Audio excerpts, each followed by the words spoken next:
theme for my presentation today is certainly looking at early modern printers' marks and using the concept of transformation within this research digital context. So my recent ongoing research into early modern grammars and the evolution of punctuation for the contemporaneous British book trade naturally commenced with Hart's and Orthography, published in 1569. The first publication not only to address the study of the English language, but also the first to be published in English. Towards the bottom of the title page is featured the italicized epigraph, and please, I apologise for my terrible pronunciation. Cito bene, which is most commonly translated as, quote, "it is done soon enough if it is done well enough," unquote. Hart ends his 6th chapter, the section in which his appraisal of punctuation resides, with the following comment, which you can see on the right-hand side. "And therefore I say, how long soever our predecessors have used our present manner, when we do not receive and enjoy thereby the benefit of a perfect writing, but contrariwise so find great disorders in it as have appeared, we should rather embrace than repugn the better and more profitable, and be ashamed of our former rudeness for an amendment of anything it is better late than never." This extract, especially his final "better late than never," embodies not just Hart's instruction, but also that of his contemporaries, Richard Mulcaster and Francis Clement. All sought to educate, to improve on their predecessors' work, to benefit English literacy and language. They were mindful that their predecessors had shown their rudeness by perpetuating the status quo when it came to language, and through this enabled the perpetuation of errors, what Hart termed a dark kind of writing. Hart's twin adjacent philosophies of cito bene and better late than never therefore function to communicate his strategy of both fashioning and bringing authors' content to readers. In the 4th century, Hieronymus attributed the aphorism cito bene to Marco Porcio Cato in his Epistolae.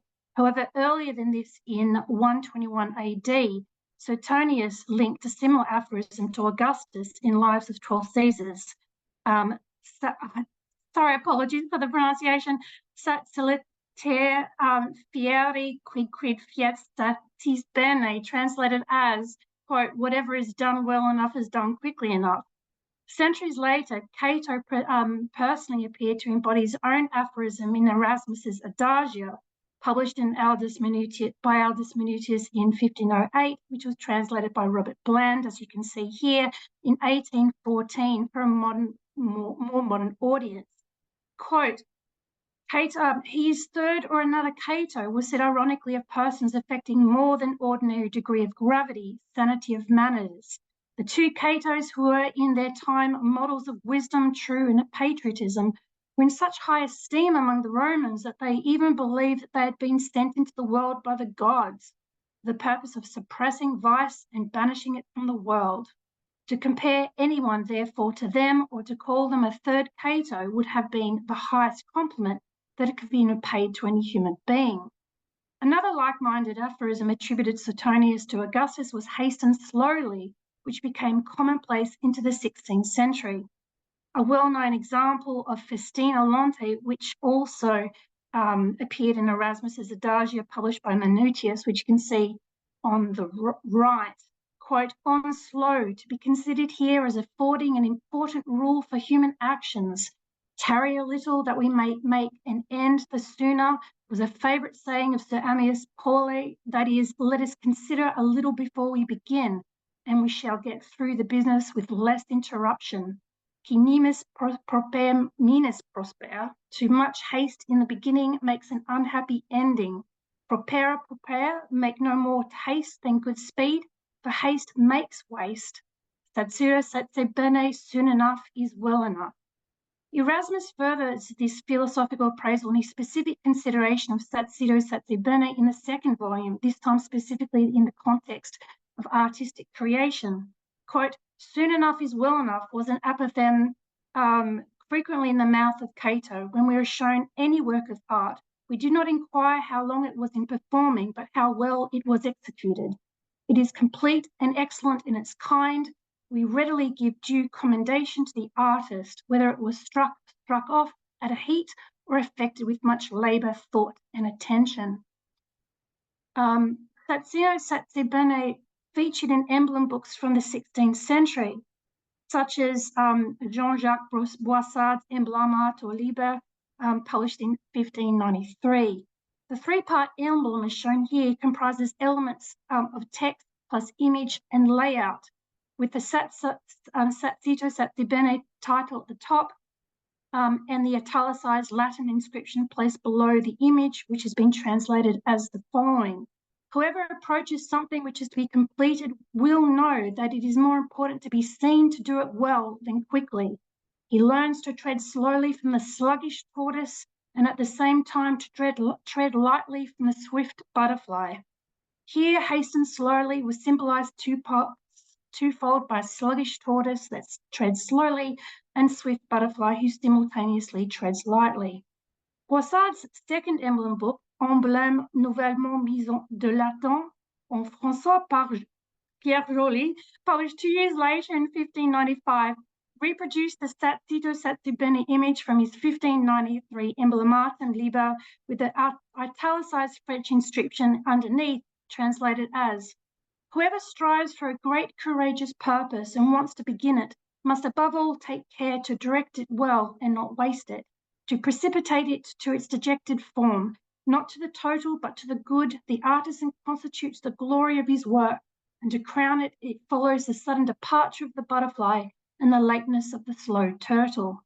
Similarly, employing the slow turtle and sudden movements of the butterfly to personify the creative philosophy of hastening slowly, creating and producing content in the time that the copy requires it to ensure best practice.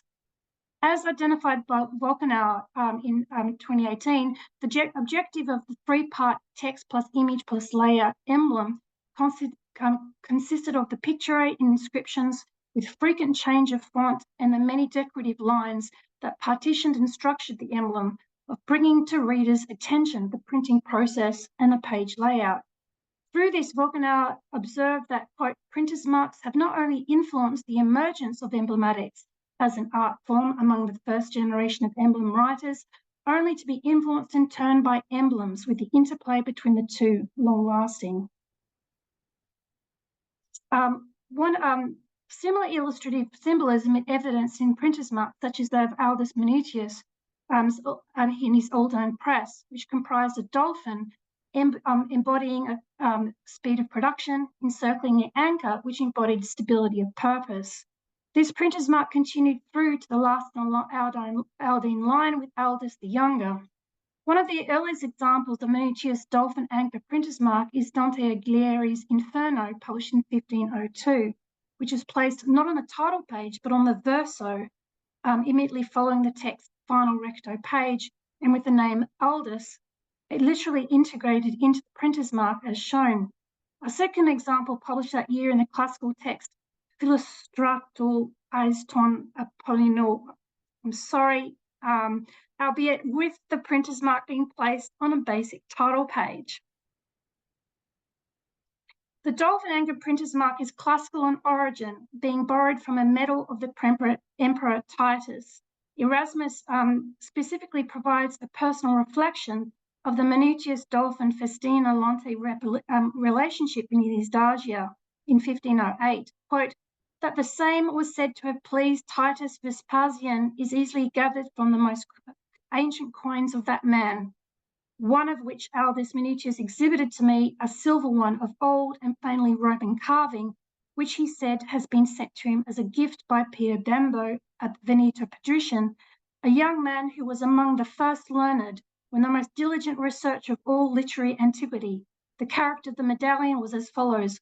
On one side it bears the face of the Titus Vespasian, with an inscription on the other, an anchor, the centre of which embraces the shield of the dolphin wrapped around it. Later examples of the dolphin anchor printer's mark include Pliny the Younger's Epistolae, as we can see here on the left, published in 1508 by Manutius, with the printer's mark appearing on the verso end page in the colophon there. Senazaro Asulanos and Bambos de Partu Vaginis, printed by Paolo Manutio in 1528, with the mark placed on the title page. And I'm sorry, I do not know how to pronounce these names. The Guano della Famiglia, published in 1508 by Aldo Manuzio. The Aldine Dolphin anchor printer's mark became so well known since its first use in 1502 throughout Europe that it was, as observed by Volkenau, quote, frequently imitated without its provenance ever being forgotten. Writing in 1818, Greswell observed that, quote, certain printers who were so disingenuous as to counterfeit a popular production of the Aldine press were exposed to public ridicule in the preface of the Aldine Livy, which was published in 1518. However, such counterfeiting was exposed by Manutius himself in his manifesto entitled Warning Against the Printers of Lyon, Venice, published in 1503. As it gives here, he wrote, quote, even now 4 workers of salaried positions in our house had been conspiring against me, owing to the mother of all misfortunes, Avarice, whom thanks to God had managed to defeat, so that all of them now had paid dearly for their treachery. It happens that in the city of Lyon, our books appeared both full of errors and under my name, where they deceived unwary buyers, both with similarity of the letters and the format of the volume, so that they were tricked to believe that the books had been printed under our care in Venice. Wherefore, lest this matter be lost for scholars, to me indeed a loss and a shameful one too, I wish by this letter of mine to warn everyone lest they be deceived.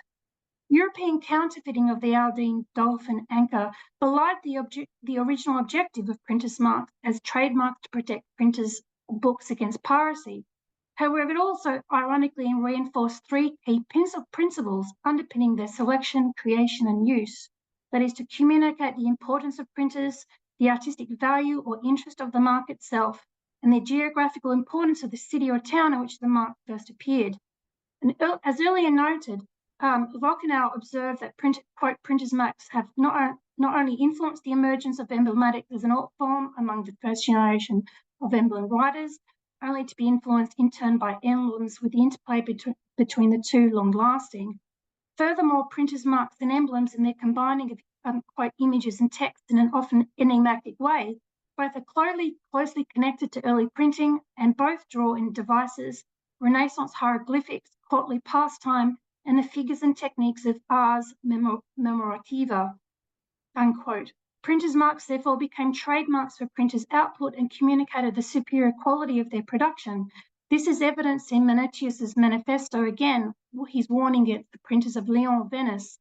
He says, quote, from the very beginning, since I began to supply in abundance good books to learned men, I believed that it would be the sole purpose of my efforts that only the best Latin and Greek books in the most correct editions would come out of our new academy, so that everyone would be inspired towards good literature and supreme arts by efforts and work, unquote. Elsewhere, Manutius declared the following with interesting reference to Cato, quote, man is not born for pleasure, which is unworthy of the truly generous mind, but for honourable labour. Let it leave to the vile herd the existence of the brutes. Cato compared the life of a man to the tool of iron. Use it well, it shines. Cease to use it, it rusts, unquote. Manutius's interplay of picture, the dolphin and anchor, and motto trademark, as shown by the Aldus name integrated into the printer's mark, is emulated by printers operating in the later 16th century. Writing in 1893, Roberts described their practice, or punning device, as he termed, quote, perhaps the most entertaining is that which deals with questions of mottos. These are derived from the infinite variety of sources, not infrequently from the fertile brains of the printers themselves. Their application is not always clear, but they nearly always are indicative of the virility which characterized the old printers, unquote. This virility in mind, body, and consequent reputation is potentially evident in Jean Frelon's printer's mark that combined the crab and butterfly with his motto, Matura. Frelon first collaborated with his brother Francois, publishing Conrad Gessner's and Eugene Netter's Apollos's Apparatus et Delectus Simplicium in 1452, but with no printer's mark. Their later outputs included their printer's mark that featured a snake, such as in De Medica Materia Libri Sex, published in 1546. Jean Ferland's crab and butterfly printer's mark with Matura motto featured in his output a year later, such as in Verino and Dures de Perorum Moribus Disdicia, which was published in 1547, which you can see here. 3 years later, Ferland added cherubs to his printer's mark in Gessner's Omnia Tum. I have no idea how to pronounce that, but you can see the title there in the source line underneath the image. Sorry about that, everyone. Other notable similar variations in printer's marks include Louis Stienos's turtle with his Tecum Habita motto, meaning, quote, live with yourself and know how imperfect is the furnishing of your house, unquote, such as Symphosius's Symphosi Veteris Poetae, which was published in 1533. Francois Griffin being supported by Tortoise, which you can see there in the middle, such as in Bartholomeus's Oratio Latome, published in 1540, and Antoine Tardif, who combined the Aldine anchor and Dolphin with the motto Festina Tarde as a playful borrowing or transparent counterfeit of the Aldine original, as you can see here in Boiron's Le 20e Livre, published in 1582. Another notable final example is Heinrich van Haastens, whose early 17th century printer's mark combined a winged turtle with a classically inspired Contando Propero motto, translated as speed delays, or more commonly, I hasten slowly, as featured in Tractus de Statu Pavoralum, which was published in 1624. So from this poorly executed and articulated enumeration today, I'm sorry, this paper has argued that and therefore sought to present more closely these transformations of cito, bene, and hasten slowly, these aphorisms that functioned in a dual linguistic sense or exchange, which inspired and transformed both the minds of publishers in the early modern book trade and the literal page. This dualistic exchange derived not just printers' marks and other symbolism to mark printers' identities on the page, but also through their philosophical practice of judiciously, albeit strategically, bringing authors' content to print.